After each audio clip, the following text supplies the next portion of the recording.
સુરત શહેરમાં જાણીતા કંપનીમાં કોન્ટ્રાક્ટ પર કામ કરતા યુપીના વતનીએ પોતાની સગી દીકરીનું સતત 6 વર્ષ સુધી યૌન શોષણ કર્યું હોવાની ચોંકાવનારી પોલીસ ફરિયાદ નોંધાઈ છે. દુષ્કર્મની આ ઘટનાથી કંટાળીને દીકરીએ આખરે ઘર છોડીને 2 રાત સુરત રેલવે સ્ટેશન પર વિતાવી હતી અને અંતે ઈચ્છાપુર પોલીસ મથકે વિરુદ્ધ ફરિયાદ નોંધાવવામાં આવી. પોલીસે તરત જ નરાધમ પિતાની ધરપકડ કરી છે અને તે હાલમાં જેલ હવાલે કર્યો. Bureau report, daily India TV, Surat.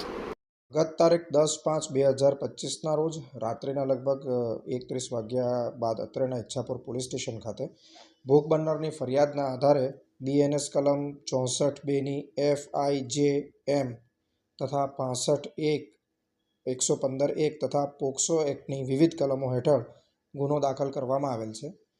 બનાવની વિગત એવી છે કે ગત તારીખ 4/5/2025ના રોજ બનાવના ભોગ બનનારના પિતાજી અત્રેના પોલીસ સ્ટેશન ખાતે ભોગ બનનાર મિસિંગ હોવાની જાહેરાત આપવા આવેલ હતા, જે આધારે ઈચ્છાપુર પોલીસ સ્ટેશને મિસિંગની ફરિયાદ દાખલ કરેલ હતી.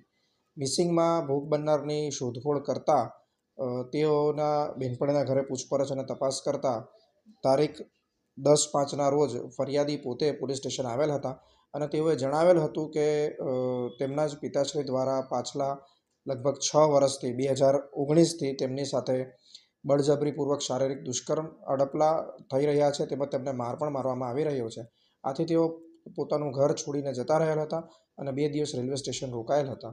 ત્યારબાદ તેઓની બહેનપણીના ઘરે આવતા તેમની બહેનપણીએ તેમને જણાવેલ હતું કે પોલીસ તેમની શોધખોળ કરી રહી છે. ત્યારે તેમણે આ સમગ્ર બનાવની હકીકત જણાવેલ હતી અને તેમણે જણાવેલ હતું કે તેઓ આ કારણથી પોતાનું ઘર છોડીને જતા રહેલ છે.